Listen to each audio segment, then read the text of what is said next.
1944 வந்து குடியரசு அப்படின்னு ஒரு பத்திரிகை. அதில் வந்து ஒரு துணை ஆசிரியர், அப்போ ஒரு துடிப்பு மிக்க இளைஞர் இல்லையா, அவர் எழுதுகிறாரு, நான் ஒரு புத்தகத்தை படிக்கிறேன்.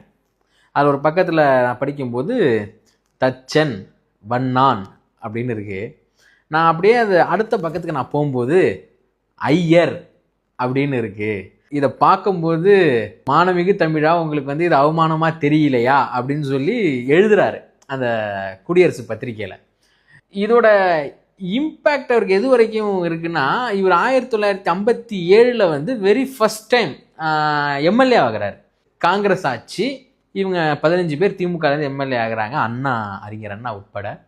கலைஞர் வந்து அப்போ 1957 வந்து சட்டமன்றத்தில் ஒரு தீர்மானம் கொண்டு வர்றார், தீர்மானம். இந்த தீர்மானத்தை வந்து அப்போதைய அரசு ஏற்றுக்கொள்ளலை.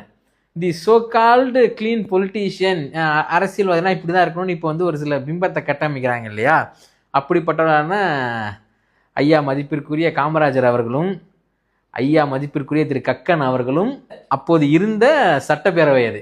அப்போ இந்த தீர்மானத்தை கொண்டு வராரு. அப்போ ஆனால் அது வந்து ஒத்துக்கலை. இதில் ஹைலைட்டாக இன்னொன்று என்னென்னா, திரு கக்கன் அவர்கள் வந்து இல்லென்று சொல்வதில் இழிவல்ல அப்படின்னு வந்து அவர் சொல்றாரு. இது வந்து அசம்பிளி நோட்ஸ்ல இன்னும் இருக்கு, நீங்க இதை பார்த்துக்கலாம். ஸோ அவரால் அன்னைக்கு பண்ண முடியல 1957. இது அவர் எப்போ செய்கிறாரு அப்படின்னா, 1975 வந்து அவர் சீஃப் மினிஸ்டராக இருக்கும்போது தீர்மானம் கொண்டு வராரு.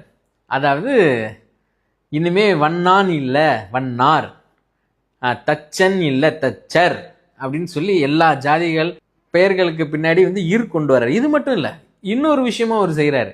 இந்த backward class, most backward class சொல்லும் போது பிற்படுத்தப்பட்டவர், மிகவும் பிற்படுத்தப்பட்டவர்னு இருக்கு இல்லையா, ஷெட்யூல் கேஸ்ட்டுக்கு வந்து ஆதி திராவிடர்னு இருக்கு இல்லையா, இது வந்து முன்னாடி அப்படி இல்லை, பிற்பட்டோர் அப்படின்னு இருந்துச்சு.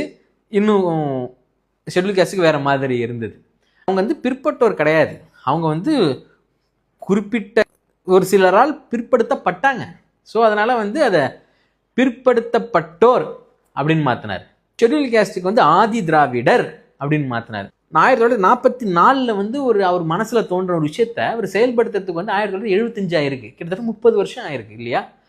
அது 30 வருஷம் கழிச்சு செயல்பட்டு இன்னைக்கு நம்ம வந்து அதை தாண்டி ஒரு 50 வருஷம் தாண்டி வந்துட்டோம். ஸோ அன்னைக்கு அதோட தேவைகள் என்னங்கிறது அன்னைக்கு வாழ்ந்தவங்களுக்கு தெரியும், அனுபவிச்சிருக்கிற நம்மளுக்கு வந்து நமக்கு தெரியாது.